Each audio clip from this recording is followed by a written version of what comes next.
ning tak gawe wareg arep jane ngintir-intir. Ning sing penting atiku seneng anakku iso mangan, bojoku iso mangan. Ora nyimpen brana picis kokean sak madya, ora curiga karo kiwa tengene, ora keweden nek dibobol, ora keweden nek dicolong. Ayem matine. Ngono. Apa mbok anggap urip nang alam padang ki sing utama ki ming bondo donya? Ya ngono wae piye? Sabar kok, sabar kok. Watuk ya aku ya ora apa-apa, ora apa-apa. Tangane, mah. Tangan berita nggo idu ora. Hah? Padahal ora kowe. Lah nek sagedakan iki arep mboyong karo Semar dengan cara memaksa. Itu Anda sudah melanggar hak asasi manusia. Anda sudah melanggar kemerdekaan setiap insan. Wah, edian. Bagong ngomongane apik tenan ya. Aku S8 e. Oh. S ki mung tekan 3, S3. Aku S8 kok. Apa kuwi? Sinten sumerep silit tapi lagi susah. Pak toton dasmu lho kok. Kuwi mung ngomongane cah cilik kok nggo dagelan ora. Kula kelas kali kula keling. Kacuk kula keling-keling. Heeh. Hah? Aku arep mengimbangan iki karo brana picis nang kene salah nggon kowe. Nek kene kowe arep pamer brana picis boyong karo Semar, anake ragil sing ora trima. Lho, ning ngono kowe wani karo Bagawan Durna. Wah, lah ora tau ndelok wayang kok. Nek ndi-ndi Bagong ora wedi karo sapa-sapa. Bagong karo Durna ya wani, karo Sengkuni ya wani, karo Duryudana ya wani, karo Pandhawa kala mangsa aku ki wani. Kowe wis tau ngerti lakon Bagong Gugat durung? Dewae tau sak asik. Nek urung ngerti nanggap. Ora mung ngenteni lek ku crita, atuno aku.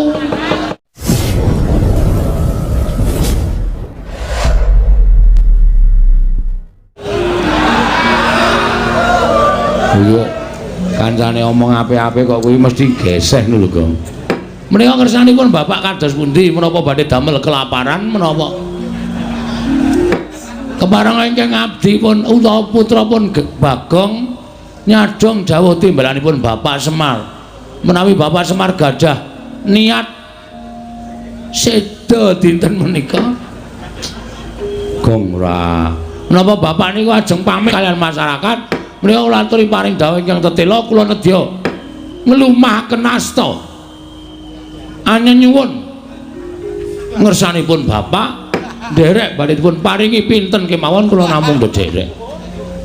Nek wong nyadong timbalan ki nganglungake jangga nilingake karna. Kata-katane aja padha, Tru.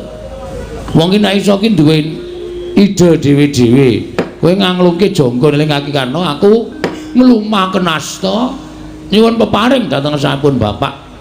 Mugi pareng ambabaron ingkang sejati ingkang putra pun Bagong nedya sak biyantu dhateng putripun Bapak Semar. Menawi Bapak Semar saestu gadah niat ingkang ginebeng wonten tenenging penggalih sinengker wonten ing penggalih paduka Bapak. Kepareng ambabaron ingkang sejati sengking Purwa, Madya lan Wasana. Kula nedya anelingaken karna anglumahaken asta Barataya ngemis meneh. Mugi parenga Bapak paring dawuh Bapak. Andra ingkang kosike ora ngawur. Sing suluk men dalange wae. Monggo Bapak kula aturi paring pangandikan.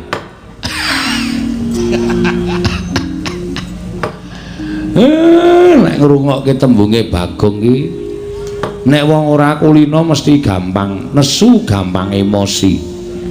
Nek gandeng Bapak ki wis kulina, tembungmu mau malah nglipur atine Bapak. Kene-kene rada maju. Aku tak kandha karo anak-anakku katelune pisan. Lara gareng Petruk apa dene kowe Bagong? Andra ingkang Guswita ning tumrap kula ya wigati lho Pak. Bapak nyumpena napa kok semune Bapak li menggalih sanget-sanget Gong Bapak ki mung rembug impen Ngimpi apa ya, Pak? Engko tak tilene ning 1001 malam. Ngandel ora kowe. Apa-apa kok dijleki nggon buku terus dituku dengkulmu mlocot. Kaya ngono kuwi ora entuk laranganing negara. Aku ora tau tuku lho, Tru. Aku ki mung titip. Padha wae titip karo tuku ki yo.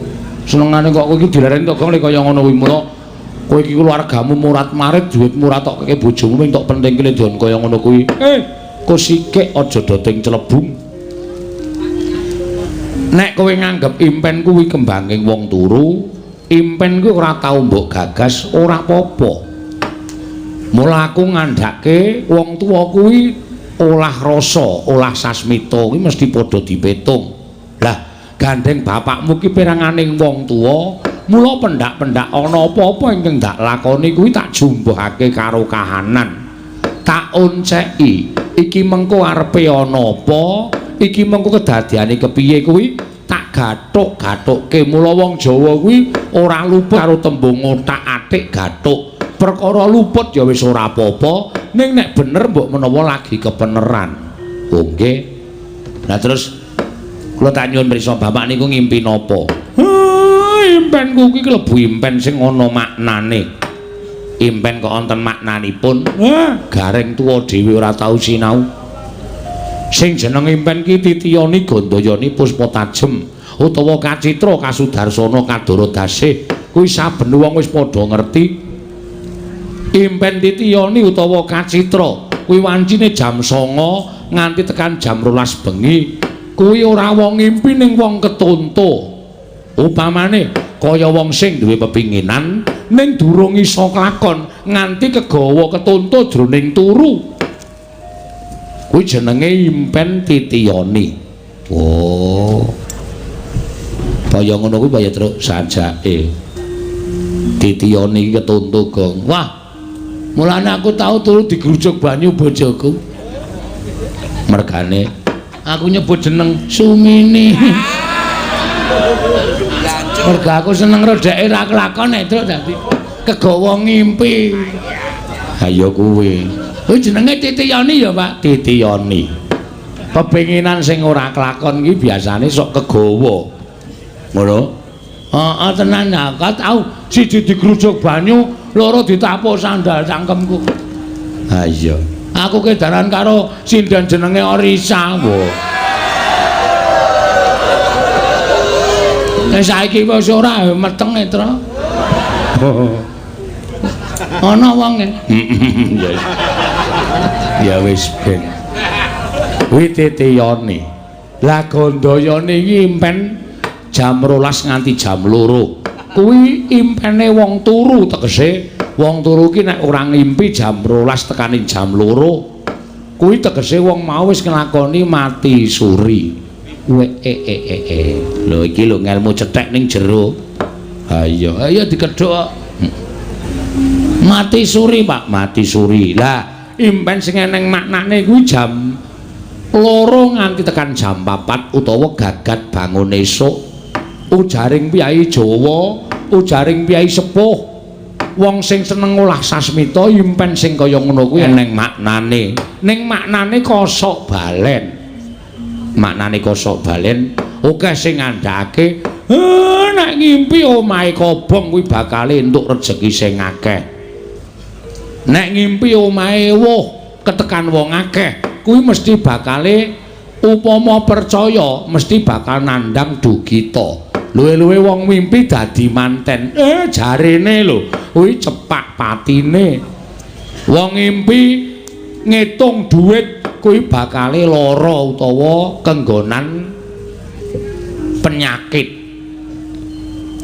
Ning yen ngimpi mati kuwi tegese dawa umure. Ngono kuwi sok diwolak-walik. Lah bapak ngimpi napa? Bapak ngimpi napa kula tak takon. Bapak ngimpi dadi manten to, Pak? Ha ta? Ayo ngaku wae. Mula saiki nglumpuke anak-anake cepat-cepat bapak arep ngekeki warisan. Gong wak jejeli tangan cangkemmu lho. Tak sokot. Iki mesti ngeyel kowe iki ora. Karo bapak kok le mentolo-men muni ngono lho kowe. Mengpi apa ya, Pak?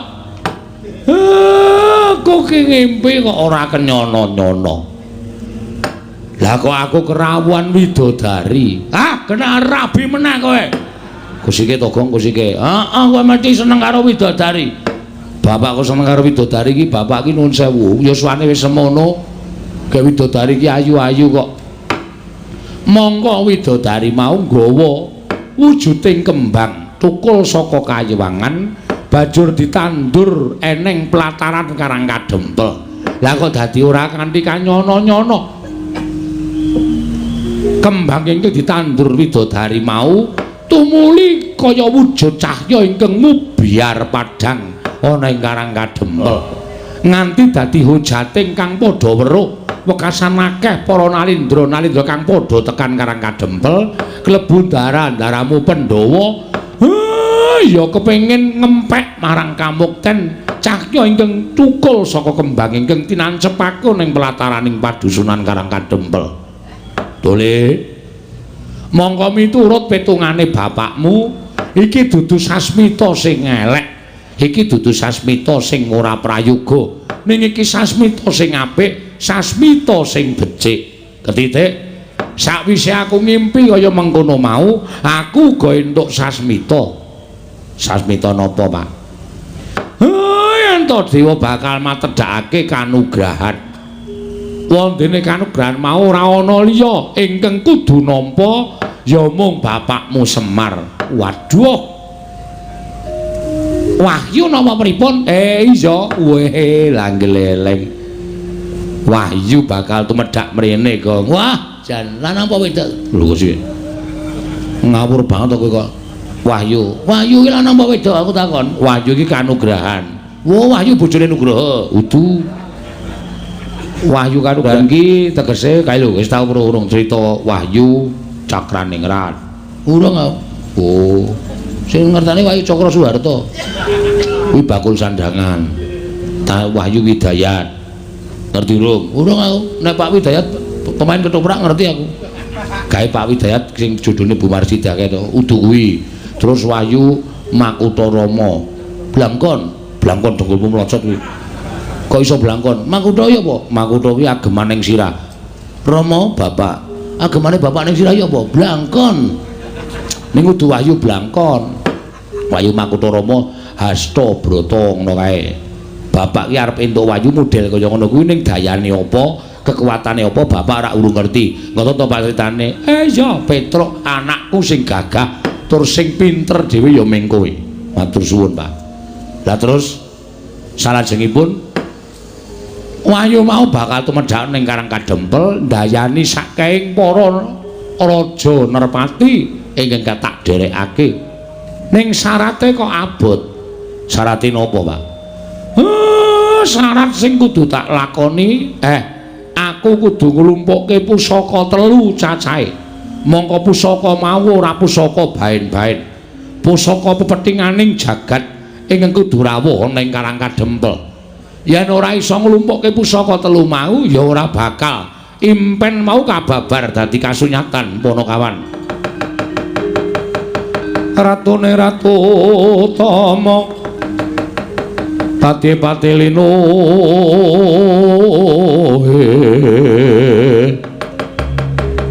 Pranayaka Tyasraharja Panegare becik-becik Parandene tan dadi taliasing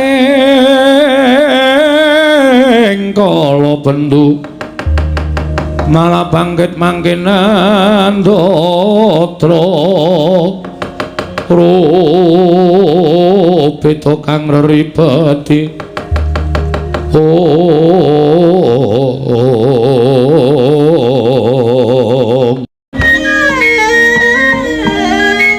yen ngandika magawe apranta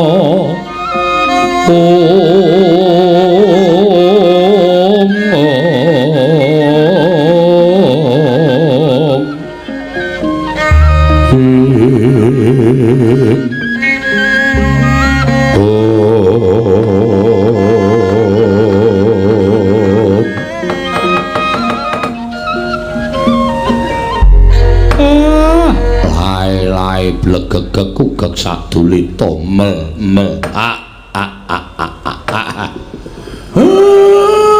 kok gawe marem wiwit aku momong wong tuane nganti tekan peputra mongko wis gagah-gagah lah kok iki malah padha pating gruduk rawuh mrene Nala Gareng iki ndara-ndaramu putra-putra Pandhawa padha rawuh ana ing Karang Kadempel. Wah, jan ya melu marem ya, Truk. Arep mingsak nyawang kowe. Awak dhewe ya ngerti lair Ndara Wisanggeni biyen piye. Awak dhewe ya ngerti lair Ndara Antasena biyen piye, lair Ndara Karkaca piye, Ndara Abimanyu piye, lair Ndara Antarja piye. Saiki wis kaya ngene iki rasane kaya tuwek kae ya, Truk. Heeh. Aku kelingan jaman lair Ndara Gatotkaca biyen ya. Bayi abang cemplungke kawah Candra Dimuka dijedi dijer awake balunge copoti kabeh ganti wesi kabeh nek ngono kae robot ya Tru ayo iya mulo nek nesu awake kaya tembaga oh awake kaya tembaga awake dadi balung kabeh dadi wesi kabeh balung pak wesi Tru dadi wesi kabeh marang yo le omong kleru ora ya entuk wae aku kelingan lair Ndara Antasena mbiyen lho kowe ngerti to Gong ngerti sesar kuwi wo mula ora wonge gleleng to kalung usus heeh mula ndugal kewarisan sing lairke Ndara mbiyen Ndara Antasena iki laire endi anu nang ngendi kuwi rumah sakit ngendi kono kuwi rumah sakit ngendi kowe iki mung gawane ngarang kok Ndara Antasena iki lair ora dingerteni sapa-sapa ngerti-ngerti goleki bapakne yen ning lakone ora kon durung lair sak kowe ran jaman semono ora nunggu heeh wong kene wis cetha kok ya mesa ana sing nyetel HP ya terus ayo ayo wis ben karang ya kesenengane dhewe-dhewe kok heeh oh isro ting ding ding ding ding mongko ya do duwe HP ya pamer apa ya ora ngerti aku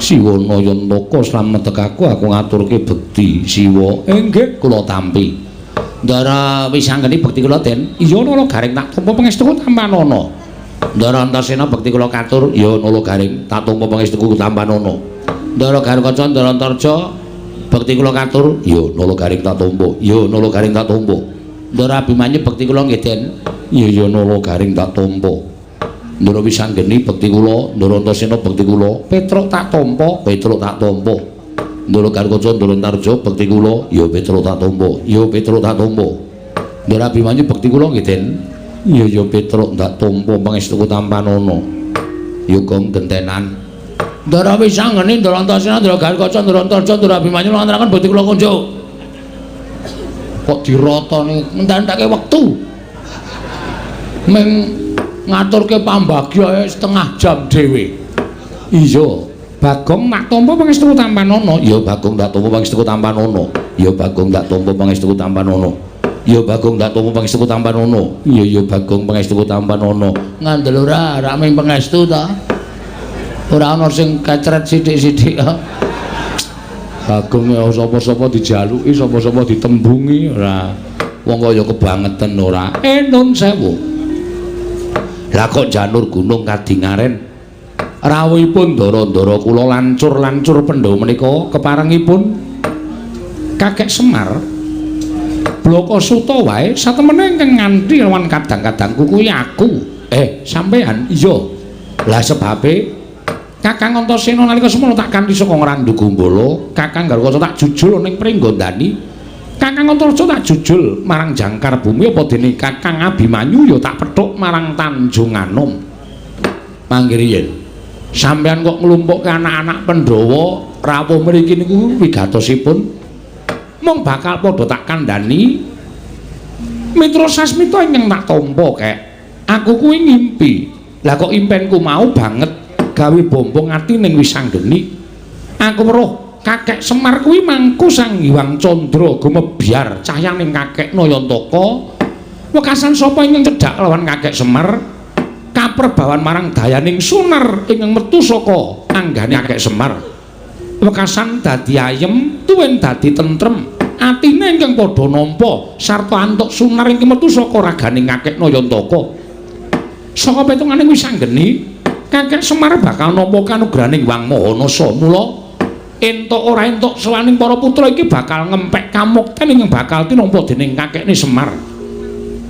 Mula banjur aku nganti lawan kadang-kadangku kabeh ingkang wigati aja nganti keri. Upama Kakek Semar pancen bakal nampa kanugrahan kabejan sarta dayaning kanugrahan mau aja mbok agem dhewe, nanging paringna marang para putra Pandhawa dimen padha melu ngempek kamukten kanugrahan ingkang bakal tinampa dening kakekne Semar.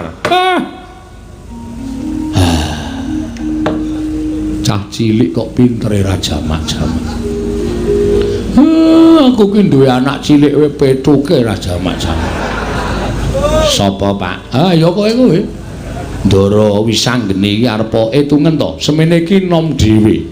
Ning kok pintere ora jamak-jamak, ngendikane teteh, ngendikane titis, tur dasare pener karo apa sing tak gagas, pener karo apa sing tak karepake.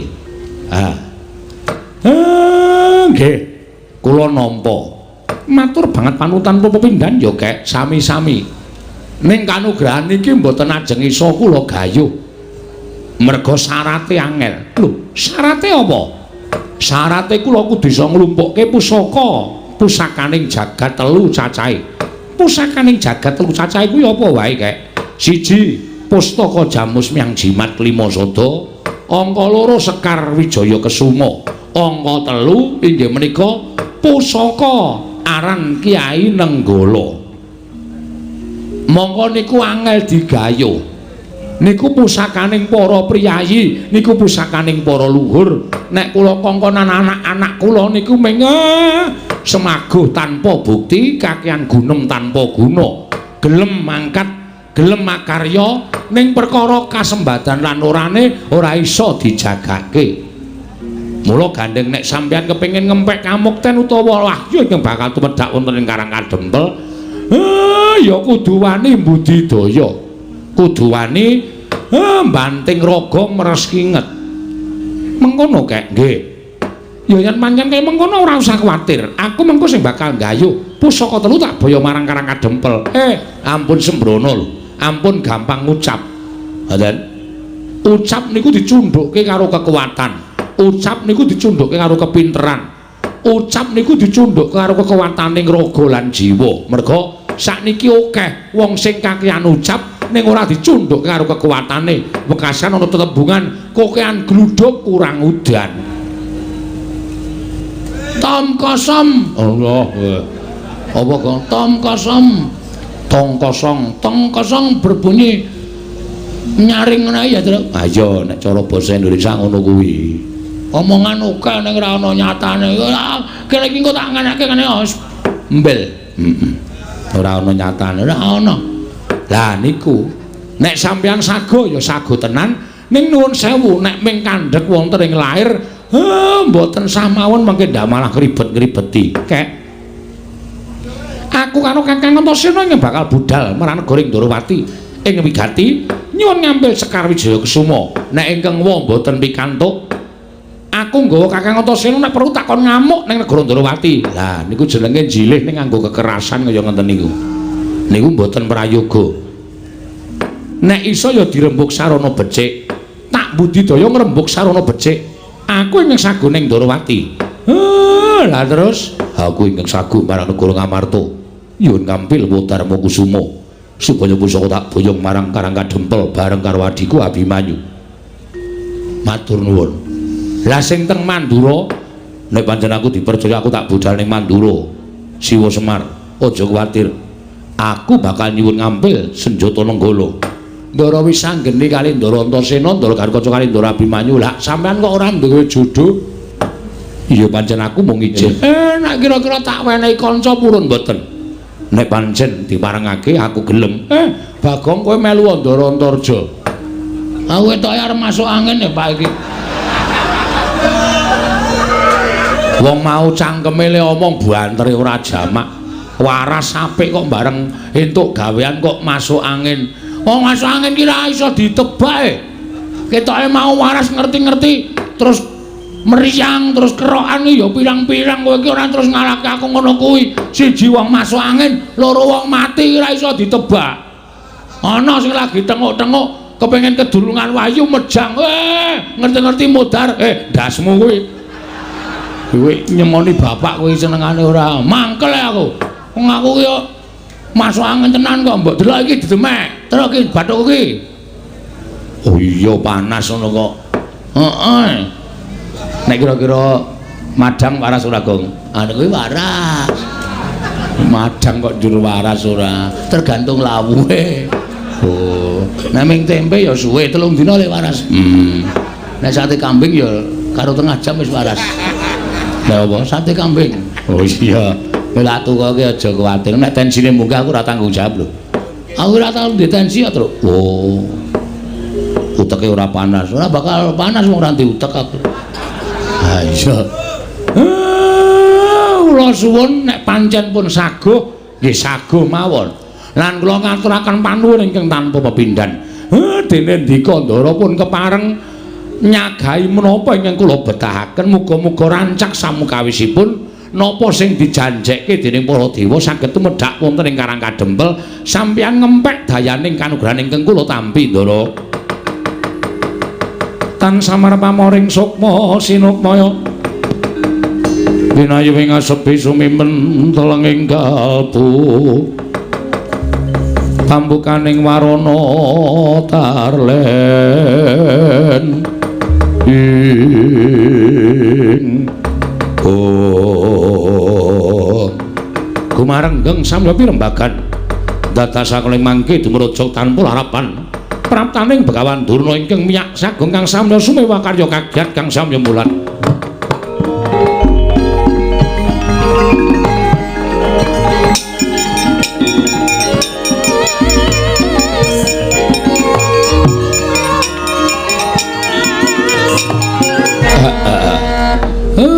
Gawe kaget niki rak Penemban Durna to Penemban gandhak mleguduk swalu kembal Semarante awela iya aku Begawan Durna Semar apa kowe pangling karo aku mboten lha ya sawetara ora ketemu sing jeneng mripat tuwa niku rak kudu gagap-gagap to Penemban loh ya wis ora jeneng mokal wong dasare umurmu karo umurku ya wis tuwa tenan wilujeng Penemban.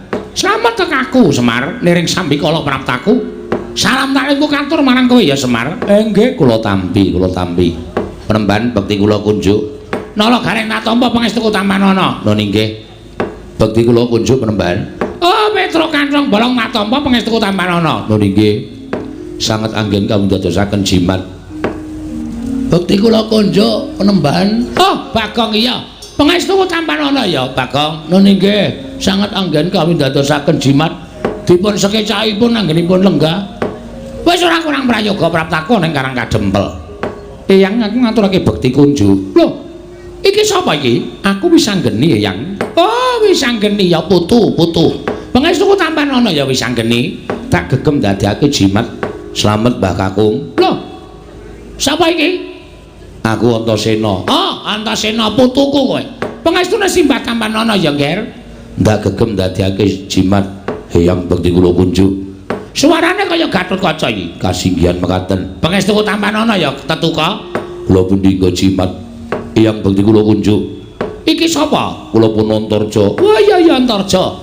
Pangestuku Tampanana ya Naka Baginda. Kula pundi nggo jimat paripin dayanan ing kasantosan Eyang bekti kula kunjuk. Oh iya. Anu sapa iki? Janaka. Sanes kula Abimanyu. Oh, Abimanyu putuku cah bagus. Pangestuku Tampanana ya Abimanyu. Kula pundi nggo jimat paripin dayanan ing kasantosan. Wah. Durna bapakku. Aku katurake bektiku katur. Lho, Werkudara ana suarane kok ora ana wujude. Werkudara pangestune Bapak Tampanana. Niki Bagong, Mbah. Oh, setan ki ora. Tak tingak-tinguki. Tak tingak-tinguki. Werkudara ora ana kok suarane ana. Wah, iya. Ya, Mbah. aturake bahasaku kok suwe gedhe masuk kamu Kong. Coba balen ana Kong. Wah, wedian. Kok iso gedhe Kong? Mbok iki yaine gedhe dhewe, Tru. Mbok ora tak kapak-kapake lho. Ha iya. Kok iso gedhe dhewe aku iki gumun ya. Nuwun sewu penemban. Rawuh ndika enten apa pigatos? Lah kok janur gunung kadingaren rawuh enten Karang Kadempel. Oh, iki ngene ya Semar. Mrataku nang Karang Kadempel kuwi ora saka karepku dhewe. Nanging pancen aku diutus dening anak Prabu Duryudana supaya aku sowan ning Karang Kadempel ing wigati kowe tak kandhani. Kowe tak kandhani ya Semar. Kaget penggalihku duk nalika semana aku tinimbalan dening anak Prabu Ngastina. Lan aku diparingi dawuh yen to anak Prabu Ngastina nampa sasmitaning dewa, yen to jagat iki bakal ketiban kanugrahan. Wontene apa ta wujuding kanugrahan mau? Ora dingendikake dening dewa ingkang paring sasmita kalawan anak Prabu Duryudana. Nanging mung diparingi dawuh yen to Ngastina kuwi bakal saya kuncara anjayeng bawana. Yen to linenggan dening Semar Badranaya ora ketang amung telung kedheping netra. Bebasane ora ketang amung sak siring bawang sak umuring jagung sak uruping damar. Kuwi Ngastina bakal dadi negara ingkang kuncara jagat ingkang berbeken marang kumandange negara Ngastina. Mula tumuli anak Prabu Duryudana utusan karo Begawan Dana ingkang wigati sawana ning Karang Kadempel. Dene wigatine kepengin boyong kelawan kowe Semar. Mula praptaning Begawan Dana ning Karang Kadempel iki kadhake sangganing para Sata Kurawa ing wis jangkep gawa tandu jempana joli-jolan bakal binoyong marang negara Ngastina. Ora ketang mung teleng kedheping paningal kowe rawuh ning negara Ngastina ya Semar. Kowe prapta ning negara Ngastina. Monggo anak Prabu Duryudana wis paring dawuh karo aku, Bapak Durna, menawi Semar kersa rawuh wonten ing negari Ngastina, nyuwun menapa dipun paringi. Menawi perlu nyuwun brana picis, nyuwun wujuding brana picis hargya kencana jamrut hergeni dipun paringaken dhateng Semar Badranaya. Nyuwun pinten gerobak, pinten kereta, menawi perlu Karang Kadempel menika dipun guruki nganggo brana picis. Ngono ngendikane anak Prabu Duryudana. Lho Semar, praptaku ning papan kene kuwi ibarate kaya dene dewaning kamulyan. Ingkang bakal menehi kamulyan marang kowe lantaran anak Prabu Duryudana. Kowe rawuh sedhela wae ning negara Ngastina, balimu uripmu bakal mubra-mubru, uripmu bakal mulya, uripmu bakal ora kekurangan apa wae. Malah ngendikane anak Prabu Duryudana nek Semar gelem ning negara Ngastina sak lawase bakal pinaringan pangkat nujum paranpara ana ing Praja Ngastina, kowe bakal mukti ngawibawa Nyakrawati Mbau Denda. Omahmu ora bakal kaya ngene wujudane. Oh, Semar, kowe iki mesakake temen kok. Uripmu sarwa ngrekasa. Coba to, kowe ora ketemu aku pirang puluh taun. Mongko saka wewayanganku, kowe ora ketemu aku pirang-pirang taun kuwi bayang aku lho. Omahmu kuwi wis apik, omahmu kuwi wis becik. Ning kok panggah kaya ngene coba. Pendopo nek le pendopo, ning payone ana gendeng, ana seng, ana plastik. Apa kaya ngono kuwi wangun pendopo? Tur ing atase kowe iki abdining para Pandhawa lah kok iki rak lincak biyen kae ora ganti-ganti. Nganti dilemeki triplek barang. Uripmu kok kaya ora kepenak to Semar? Mula iki ana kalodhangan. Yen kowe gelem sowan nang negara Ngastina, apa kang dadi gegayuhanmu bakal kasembadan. Nek perlu omah iki dimbrukke, kowe mbangun sing anyar. Bangun sing anyar. Prabaya ora saka kowe. Nanging saka negara Ngastina bakal dicukupi. Kowe pengen bangun omah wujud kaya ngapa? Omah sing kaya kepiye? Bakal kasembadan. Waton kowe gelem sowan nang negara Ngastina. Kowe kandha. Kowe njaluk sandangan cara kepiye? Kowe sesuweng ora mung suweng wujude lombok abang kaya ngene iki tok peng-pengke. Kowe nganggo suweng sakurungan jago dumadi saka inten bakale kewer-kewer kupingmu. Ning mesti bakale kelakon. Mula kang saka kuwi Semar ayo ta. Aja nganti kowe mikir kaping pindho, aja nganti kowe metung-metung bola-bali. Iki kalau dengan kowe entuk kamukten. Kowe entuk kamukten. Nek yen kowe ora gelem tak boyo marang negara Ngastina. Oh, Semar. Anak Prabu Duryudana wis maring dawuh karo aku, Bawa Durna, sagedhakan menika panjenengan boten saged boyong dhateng Semar Badranaya. Ginanipun menapa panjenengan kula sembah? Ginanipun menapa panjenengan dados pujangganing negari Ngastina? Ginanipun menapa panjenengan kula sembah-sembah minangka guru kula mboten wonten ginanipun. Menawi namung Boyong Semar kemawon panjenengan mboten saged ateges Durna menika namung pendhita ingkang mboten wonten nyatanipun. Buktinipun kawon kaliyan Semar Badranaya. Mila tinimbangane aku ngosin bali marang negara Ngastina, paripaksa aku ngrudha peksa karo kowe Semar. Yen kowe ora gelem tekan negara Ngastina, tak rudha maripaksa. Bangga bakal tak rampungi, budi bakal tak sembadani. Apa sing dadi karepmu bakal tak wujuti. Rupak wani, jembar wani, padangane wani, petengane apa meneh Semar.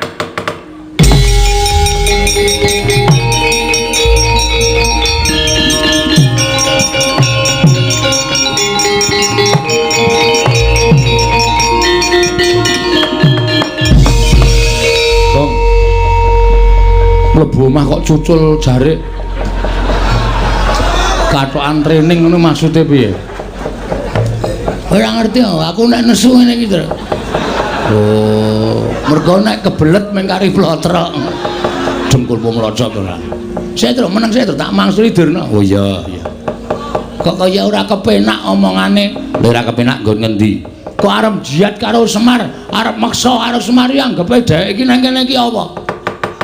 Ya bener nang negara Ngastina iki dhek iki pujangga. Nang Ngastina dhek iki wujude guru-guruning para Kurawa.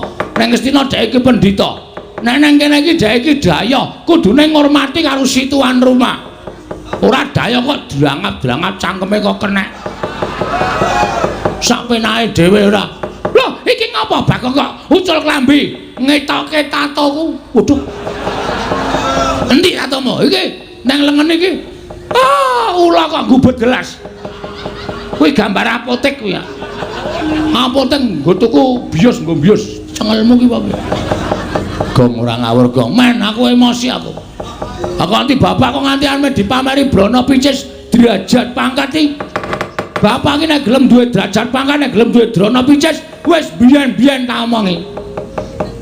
Aku wis rasa aku kerawan anak-anak Pandhawa ki karang kadempel ayem tentrem manyes arepa 39 derajat ning kanane dadi ayem dadi sejuk kaya ana Esa asih kok asih kualik ora heeh anggepe rumangsane apa nang barang ketekan Durna kok saka 39 derajat kok rumangsaku kaya ngedep geni dadi 45 derajat muntum-muntum nang ngendas. Omongane ora enak. Omongane mesti gawe geger, omongane mesti gawe kisruh. Mbok sampean ki sadar menemban. Sampean ki pendhita lho. Sampean ki wis gelem nganggo serban, nganggo kethu putih. Kuwi sing suci aja mung sandangamu putih tok, ning atimu ya suci ya. Atimu ya resik kok. Nek sandangamu kaya ngono kuwi tak sebutake kowe pendhita ndok bosok kowe. Jabamu putih, jeromu mambu. Ora ana gunane sampean dadi pendhita. Meksa karo kawula cilik, apa mbok anggap Semar ki blereng karo Brana Picis? Ngene Bagong kowe aja nesu karo aku. Yen kowe iso mbujuk karo bapakmu Semar, kowe barang bakal entuk dhuwit, kowe barang bakal entuk derajat pangkat. Aku ora mendem derajat pangkat, Dur. Aku nek wis gelem duwe derajat pangkat ya wis pilihan iki wis dadi wakil rakyat aku. Saya ora gelem aku seneng berkesenian kok. Aku seneng budaya kok. Ngono. Nggo ngapa? Aku sapa sing arep mekarake kesenian, sapa sing arep akeh budaya? Apa dianggap aku blereng karo derajat pangkat Brana Picis? Ora kok. Aku urip kaya ngene iki seneng. Kowe tak omongi ya nek pancen kowe urung ngerti. Bungaing lahir karo bungaing batin ki mor misah. Ora ngerti to marane. Goblok kok. Wong ki nek ngrasake bungaing batin, kuwi mesti ngrasake bungaing lahir. Ning nek wong ngrasake sing diutamake bungaing lahir, bungaing batin durung iso kejangkau. Buktine apa? Wong seneng lahir iki derajat pangkat duit akeh. Lho, ning atine urung karuan ayem. Omahe nggo nyimpen duit ben dina ben bengi ping celingak-celingu. Nek tanggaku mbrobos kene, nek tanggaku mlumpate mbok njukuki dhitku, anane ming suudon. Mongko wong curiga kuwi dosa. Anane ming numpuk derajat pangkat, numpuk Brana Picis karo numpuk dosa. Ning wong cukup kaya aku ngene iki. Tak omongi ya. Mangan sedina ping pindho tak gawe tentrem, tak gawe ayem, pancen rejekine sing gawe urip tumrap Bagong ming semono. Ning tak gawe wareg arep jane ngintir-intir. Ning sing penting atiku seneng anakku iso mangan, bojoku iso mangan. Ora nyimpen brana picis kokean sak madya. Ora curiga karo kiwa tengene, ora keweden nek dibobol, ora keweden nek dicolong. Ayem matine. Ngono. Apa mbok anggap urip nang alam padang ki sing utama ming bondo donya? Ya ngono wae piye? Sabar kok, sabar kok. Watuk ya aku ya ora apa-apa, ora apa-apa. Tangane, mah. Tangan berita nggo idu ora. Padahal ora kowe. Lah nek sagedakan iki arep mboyong karo Semar dengan cara memaksa. Itu Anda sudah melanggar hak asasi manusia. Anda sudah melanggar kemerdekaan setiap insan. Wah, edian. Bagong ngomongane apik tenan ya. Aku S8 e. Oh. S ki mung tekan 3, S3. Aku S8 kok. Apa kuwi? Sinten sumerep silit sapi lah gesos ya. Wah, toton dasmu lho kok. Kuwi mung ngomongane cah cilik-cilik kok nggo dagelan ora. Kula kelas kali kula keling. Kacuk kula keling-keling. Heeh. Hah? Aku arep mengimbangkan iki karo brana picis nang kene salah nggon kowe. Nek kene kowe arep pamer brana picis boyong karo Semar, anake ragil sing ora trima. Lho, ning ngono kowe wani karo Begawan Durna. Wah, lah ora tau ndelok wayang kok. Nek ndi-ndi Bagong ora wedi karo sapa-sapa. Bagong karo Durna ya wani, karo Sengkuni ya wani, karo Duryudana ya wani, karo Pandhawa kala mangsa aku ki wani. Kowe wis tau ngerti lakon Bagong Gugat durung? Dewae tau sak asik. Nek urung ngerti nanggap. Ora mung ngenteni lek ku crita, tuna aku. Apik kowe gayeng, dewae murat marit tak sikat kabeh. Lah kok mung Durna. Apa itu? Kecil macam mana? Oh sampean pamer nang kene nggawa Sata Kurawa. Keroyokan. Sampean iso nyenggol Semar, boyong Semar tak peksa nang ngendi jenenge negara Ngastina. Nek gumlundung sirahe Bagong. Lho, ora lho iki serius. Yen ngono kowe wani karo Begawan Durna, sing tak wedeni apamu? Dudu nang kene papane wong neter katitean. Ayo metu jaba. Piye? Metu jaba. Wis ijab kok metu jaba. Rugi. Oh, wis muhrim kok. Anggo ngapa dedet-dedet gong tantil dasmu lho kowe.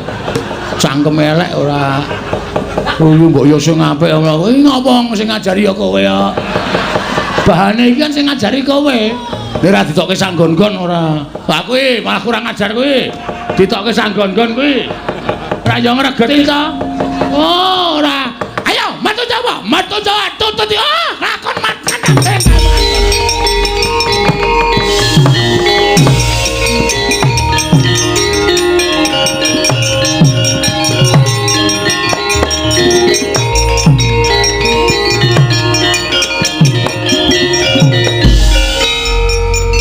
Pancen cah siji iki pancen demit.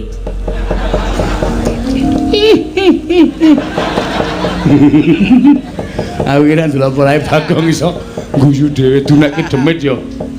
Terus kirik.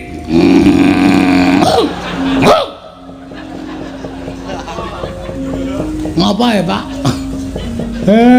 Kowe iki tak omongi to. Ha piye? Maksudmu kene mau piye? Lho, melindungi Bapak. Aku ki ora arep ngopo-ngopo. Nek iso ana rembug dirembug, ana perkara dirembug sarana bedamen. Lah kok mesti kowe iki gawe geger, mesti gawe rame. Iki nek kowe kaya ngono kuwi tak ngibarate jagung bakarane. Agene ana jagung mbok ditokke, Mir. Ora, kok cah goblok ora. Jagung bakarane iki apa kuwi paribahasa. tanggung perkarane ngono lho. Kowe iki sing gawe perkara, kowe kudu nanggung perkarane. Maksudnya aku mungsuh Durna apa piye? Kowe sing gawe perkara ya kudu wani nanggung. Oke. Mung Durna kok pancen aku niat kepengin olahraga asine. Nandingi Kurawa. Gong Kurawa iki arep kaya ngapa digdaya-digdaya lho Le. Ora wedi aku. Lah terus kowe arep kowe sing ngetok ndelke sapa? Ha iki ngapa iki dating pendelik iki? Oh, setan iki ora. Mulane kok kendele ra jamak-jamak. Nek ora ana iki aku ya meneng wae. Gandeng ana nom-noman iki gunane apa? Mula aku terus gleleng to menano apa jenenge sambil menyelam minum air. Tegese piye kuwi? Main ketok nek Bagong kendel. Ora ngerti nek sing tak tantangke iki piyai-piyai iki. Mangke tak aku ditonton wong semene kok wah Bagong gleleng tenan jane ya nul. Pancen wedhus tenan. Mbek, mbuh. Ora caturan. Ndara Antasena. Piye, Kek? Niki anak kula Bagong batur sampeyan wis goleke gawean. Nyuwun ngapunten nggih, Den, ora apa-apa. Gong, nun. Kowe wis tuwa, leren ngaso. Kurawa tak tandangane. Wah, krungu ta kowe. Niki nom-noman sing tanggapi ngene iki. Bagong kowe rasa melu-melu Kurawa tak tandangane. Ndara Gatot kaca pancen jos. Bagong rasa melu-melu tak tandangane Bagong. Wah, Ndara Antarja nyos. Mengko kowe lingguhan karo aku, Bagong.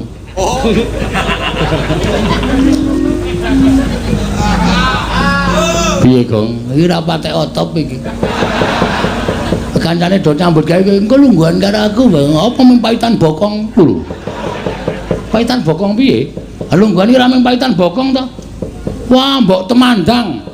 Aku ki nek temandang sing tak nggo jagan ming Kakang Antasena. Mau Kakang Antasena wis saguh ngewangi kowe ya wis ben Kakang Antasena. Kurawa 100 ki rasa dadak nganggo Kakang Garaca, rasa dadak nganggo Kakang Antarja. Kakangku Bambung Antasena iki nganu iso ngrampungi perkara kok. Ya, Kang. Mbuh. Kok mbung apa? Mbok sing sopan iki. Aku arep dikaya ngene iki ya anak satriya, anake bapak kudu tok bambung-bambungke. Oh, senengane ora. Kurang ngajar karo Kakangne kok Bambung Antasena. Sing bener iku Kocluk Antasena. Tendyangi raine ora. Matur nuwun nggih, Den. Nek pancen kaya ngoten ampun nganti kesempyoke ngaradan kawula kula pengamuke Kurawa sing didhawuhke Begawan Durna mangke mang tambak teng jabaning rangka karang kadempel njaluk pamit yo Kek, njaluk pamit Jiwa Semar.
Kapokmu kapan?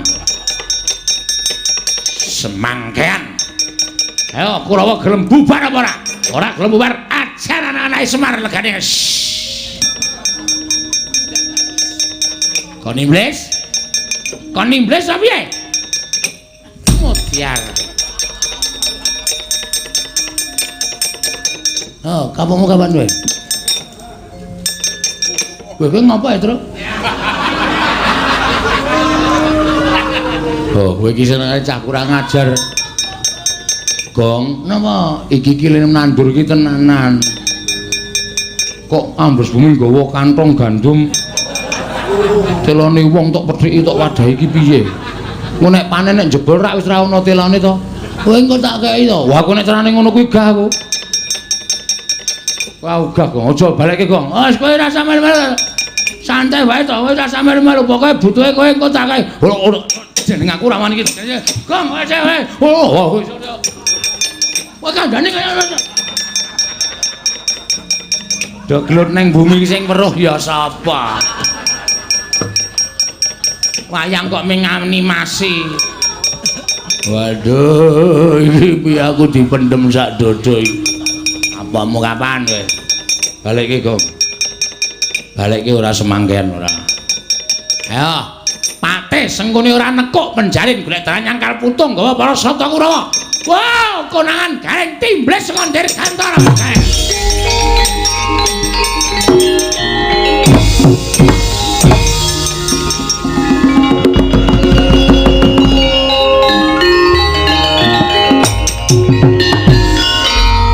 Solare entek apa ya iki? Kok wis ra gelem banter ya?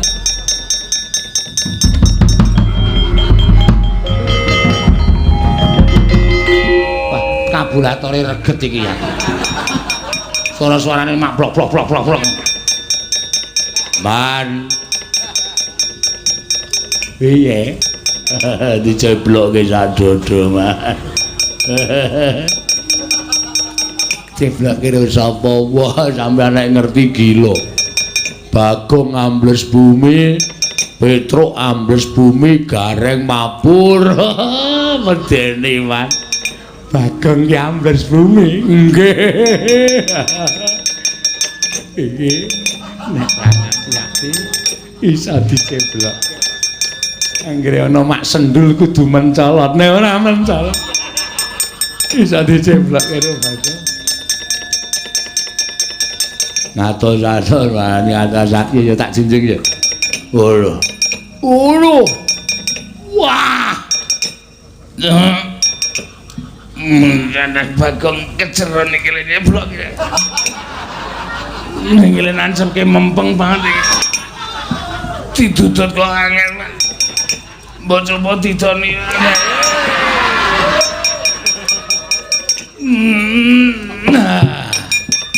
Aduh. Lega aku. Sampeyan ki wong tua to? Ngerti tandur lagi diceblok kok dijeboli. Mbok nek tukul njaluk. Antel mencelat sembecengan melayu wae selak diceblokke meneh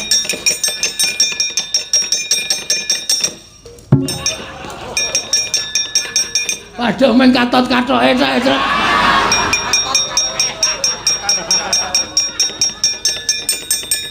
demet gege karepe dhewe Patih kok katoke ditarik untung lobok dadi ora sak wonge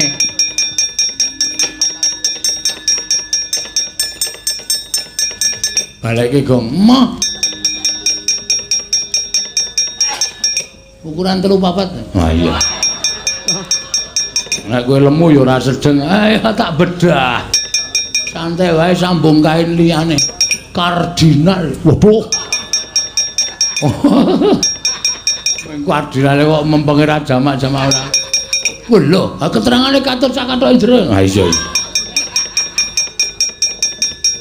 sengkune iki Patih kok kathoke jero rendan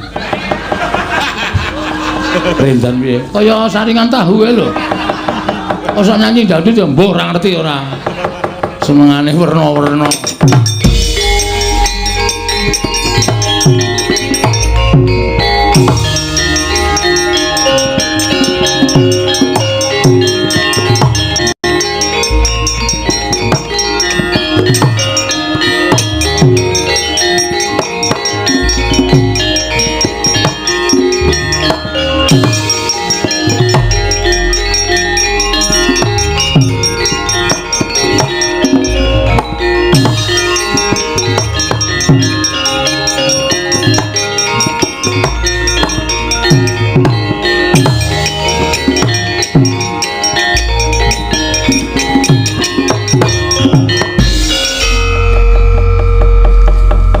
dibantu karo ndara-ndara Kurawa mesti sing nang kene ya mesti. Nah ya paling berpartisipasi meng aku lho. Ha iya ta, uga Dursasana tak ajar timblis. Heeh. Wah seneng aku. Aku ora arep matur ndara Garukaca nek wis rampung masalah ben nang kene terus. Lho. Nang kono terus piye? Maksude ben nang awakku terus. Dadi aku iso mabur tekan ndi ora kok mung tekan semene tok. Kita isih kowe gleleng lho nek mabur. Apa terus? Oh. Sikilmu kaya ora tekle. Tanganmu kaya ora sikilmu ora kaya becik, tanganmu ora kaya tekle, mripatmu kaya ora kira nek mabur. Kok karang yo gleleng tenan kaya aku iki. Piye?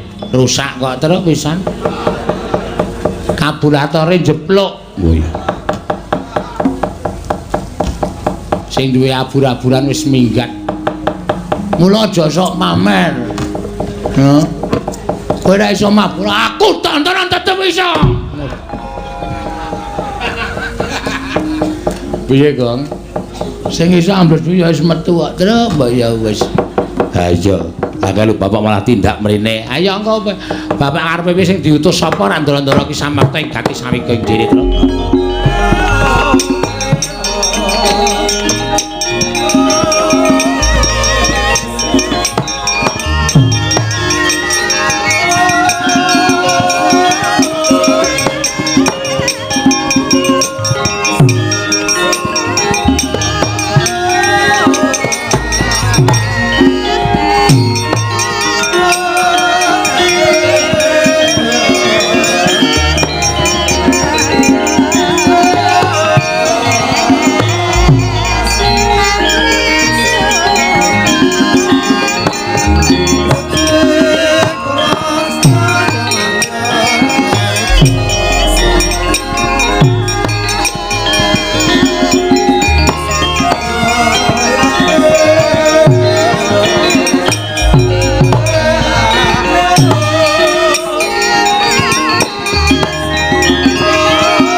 Koten prayitna semuriris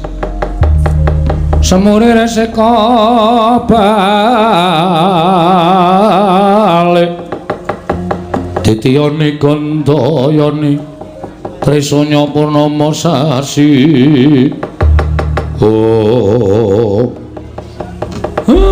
matur nuwun nggih Den pun damel padhang kanan karang kadempel Ndara Antasena kula tak nagih kesaguhan sampeyan. Aku mangkat karo adikku Wisanggeni, kek ora usah kuwatir. Ndara Gatotkaca kula nagih kesaguhan sampeyan. Aku bakal budal karo Abimanyu, aja kuwatir, Siwana Yantaka. Ndara Antarja kula ya nagih kesaguhan sampeyan. Aku bakal budal nadyan ijen sowan Womandura. Ngestu padha dawing Siwana Yantaka. Muga-muga sami lebda ing karya. Boten manggal setunggal menapa kelakon panjangkanipun ingkang ngabdipun Semar. Aku budal dina iki Siwana Yantaka. Aku mangkat dina iki Siwana Yantaka. Aku mangkat dina iki ya kek bareng karo Wisanggeni. Ingkang atos-atos nggih ndara-ndara kula mugi-mugi saged kasembadan.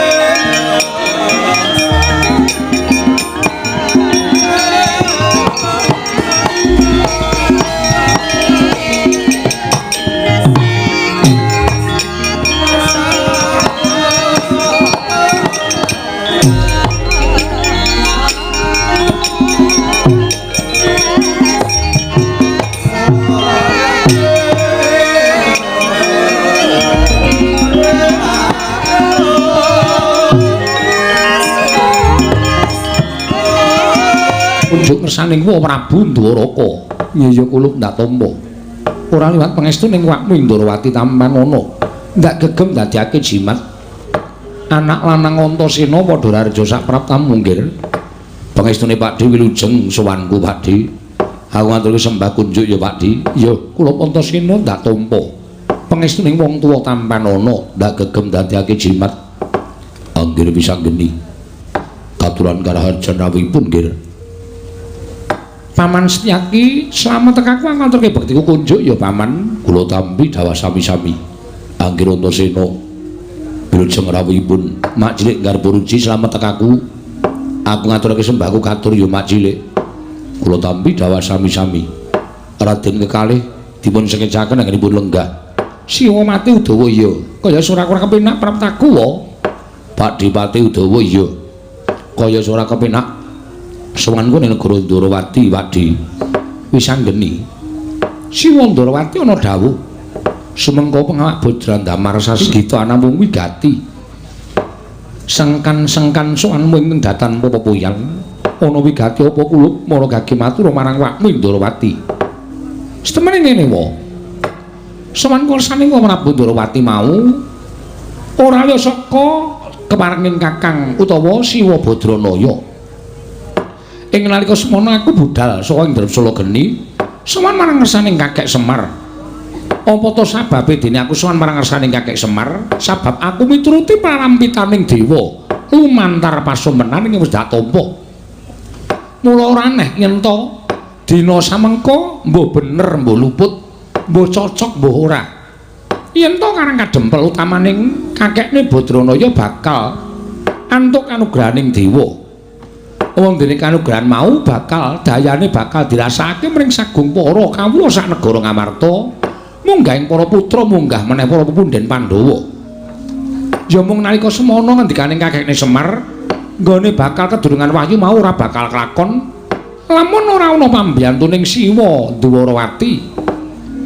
Ora ana pambiyantuning wakmu Ndrawati tegese piye nggih? Merga syarat srana ing ngendikake dening kakekne Semar bakal kelakon penjangane gering bayu wahyu mapan ana ing Karang Kadempel. Lamun Karang Kadempel tinunggon pusaka 3, 1 Pustaka Jamus Lima Sada, angka 2 Sekar Wijaya Kesuma, angka 4 Pusaka Kyai Nenggala. Katelune kudu mapan ana negara utawa ning Karang Kadempel. Mula tumuli aku semaga lawan kakekne Badranaya, aku ingkang nyuwun ya kuwi Sekar Wijaya Kesuma ngersaning Kanjeng Ndrawati. Mula wa sowan kowe iki malih-malih apa? Tanara kejaba mung mbok menawa ana mulunging penggaling Prabu Ndrawati dina samengko Sekar Wijaya Kesuma bakal ndak suwun ndak boyong marang Karang Kadempel wa Ndrawati. Kresna sinayeng manggelung mintonaken Dewi Kramanira kanggo mitir kang mitraning astawaning asta. Om jagat wasaning Bathara wayah para jagat wis anggeni. Aku ngrumangsani Tanata Ndrawati kuwi ora ketang sithik tau nampa pangudanging Kakang Semar. Tau tate nampa dimong dening Kakang Badranaya. Nanging mbok yo aja banget nggone ngasorake marang drajating Nata Ndrawati. Ing atase pusaka ingkang winastan Sekar Wijaya Kesuma kuwi pusaka kadewatan. Ora ana wong liya ingkang diwenangake ngasta kejaba mung Nata Ndrawati lha kok dadi Kakang Semar. Mung kepengin gayuh kanugrahan wae lha kok dadak nganggo syarat srana wujuding Sekar Wijaya Kesuma. Lah gek utusan marang nom-noman kaya kowe lan Antasena. Ya to yen pancen mengko aku maringake pusaka mau bakal mbok aturake marang Kakang Badranaya nanging jiwaning muda kuwi laduk wani kurang keduga. Yen to nganti tok gunake bab ingkang ora prayoga apa ora jeneng kapitunan. Mula bab perkara iki aja kok enak sarta aja mbok anggap gampang. Nggone Purwa bakal maringake Sekar Wijaya Kesuma iki bakal akeh pitunganing nata ing Ndrawati. Mula sing gedhe pangapura ya wis anggeni. Yen sira swanana ing negara Ndrawati bakal nyuwun ngampil senjata wujuding Sekar Wijaya Kesuma, aku ora ngeparengake.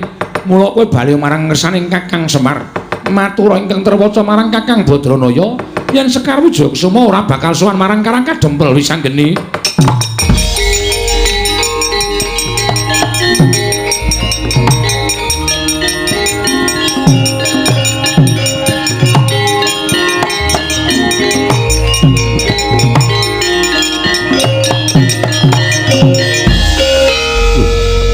Antasena. Oh, Wadi. Lah kok dadi banjur sumanonong suman menyaket kelawan Makmi Ndarawati. Blokasuta blakotang terus terang sing rembugan wis anggeni nek ana ribete lelakon iki sing tanggung jawab Antasena. Sirmu piye lah kok dadi kaya sugal ucapmu marang Makmi Ndarawati? Ming Pakde gelem maringake Sekar Jagasuma apa ora? Lho. Yen aku gelem maringake Ndarawati tentrem. Yen aku ora gelem maringake Sekar Jagasuma, apa kelakon dosa Antasena ngamuk ana negara Ndarawati, Siwa Ndarawati.